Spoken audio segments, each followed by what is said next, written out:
आमचं सादरीकरण एकच आहे. कारण हिंदी जबरदस्तीने शिकलं नाही याचा अर्थ हिंदी कोणाला येत नाही अशातला भाग नाही आहे. हिंदी सगळ्यांना येत असतं.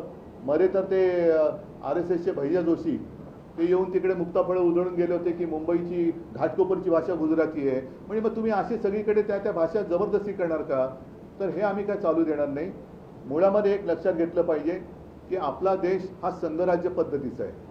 आपल्या देशाची जी काय वाटणी झालेली, वाटणी म्हणजे मांडणी, वाटणीपेक्षा मांडणी, ही भाषावार प्रांतरचना झालेली आहे. प्रत्येक भाषेनुसार तिला तिचा प्रांत मिळालेला आहे. त्या भाषेला प्रांत मिळाल्यानंतर त्या प्रांताला राजधानी, मुख्यमंत्री हे सगळं मिळालेलं आहे.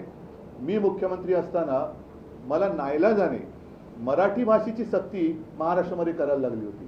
कारण मराठी भाषाच हळूहळू ही लोक अतिक्रमण करून, म्हणजे आमच्यावरती अतिक्रमण असं तर झालंच, पण भाषेवरती पण हे अतिक्रमण करायला लागले.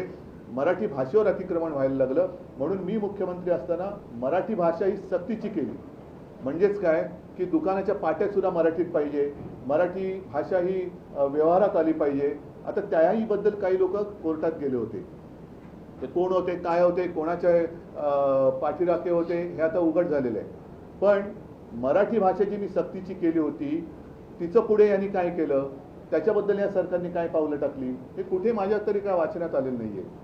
मराठी रंगभूमीचा इतिहास सांगणारं, वाटचाल चालणारं मराठी रंगभूमीचं दालन हे मी त्या तिकडे चौपाटीवरती बिर्ला केंद्र जे आहे तिकडे करायचं ठरवलं होतं. आराखडा मंजूर झाला, गो अहेड दिला, पण तेही या मराठी द्वेष्टी आणि महाराष्ट्रद्रोही सरकारने हाणून पाडलं.